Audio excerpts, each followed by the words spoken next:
The sting of disrespect. It is a unique kind of poison. A subtle heat that floods the cheeks. A tightening in the chest.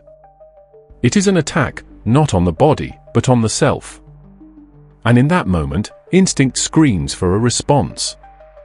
To lash out in anger, and prove them wrong. Or to retreat in shame, and prove them right. We believe these are our only options, fight or flight. But what if both are a trap? What if the greatest response is no response at all? Niccolò Machiavelli, the great and feared philosopher of power, understood this better than anyone. We see him as a teacher of tyrants, a master of dark manipulation. But he was, above all, a realist. A doctor of power dynamics. He knew that the world is a chessboard, and every interaction is a move. And disrespect is simply a move designed to test your position. Today, we will not learn how to be cruel. We will learn from Machiavelli how to be wise. How to handle disrespect not with emotion, but with untouchable, strategic calm.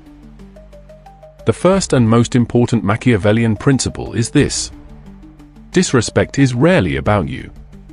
It is a probe for weakness, sent by someone insecure in their own strength. It is a projection of their own inner chaos. They are testing the walls of your fortress. They are expecting a reaction. An emotional outburst. A defensive justification. Because if you react emotionally, you have shown them where the cracks are in your foundation. You have handed them the keys to your own mind. The moment you feel that rush of anger or hurt, you must see it for what it is, the opponent's first victory. To master the situation, you must first master yourself. As Machiavelli would advise, an emotional prince is a prince already defeated. So, how do we respond? We begin with the first pillar of psychological defense, strategic silence. An immediate comeback, no matter how clever, is a sign that you have been affected. That the arrow has hit its mark. Silence, however, is a void. It is a deep moat that suddenly appears around your fortress. The attacker expects their arrow to hit a wall, instead, it flies into an unnerving emptiness. They are left standing there, their aggression exposed, their move unmet. This silence is not passive. It is active. It is you taking a moment to assess the board. To observe their position. And in that space you create, their power dissolves. They are forced to confront the echo of their own hostility, and it is often they who become uncomfortable first. The second pillar is calculated indifference. Disrespect is a fire that needs oxygen to burn. Your emotional reaction is its oxygen. To treat a comment not as an attack, but as a piece of irrelevant noise, is to starve it of fuel. This isn't about pretending not to care. It is a genuine shift in perspective. It is the king who does not flinch at the barking of a stray dog. Your inner state, your kingdom, is too important to be disturbed by minor provocations. This indifference is a message. It says, your move was so insignificant, it did not even register as an attack. The walls of my fortress are too high for such a small arrow to reach.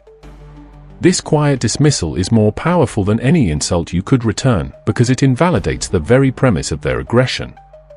The third and final pillar is for when a response is unavoidable. It is the precise, unemotional question. If silence and indifference are not enough, you must speak. But you do not defend. You do not explain. You do not justify. To defend yourself is to accept that there was a valid charge to begin with. Instead, you take the spotlight of the interaction and shine it directly back on them. With a calm, neutral question, you force them to analyze and justify their own behavior. What was your intention with that comment? Can you explain what you meant by that? You seem passionate about this. These are not aggressive questions. They are scalpels.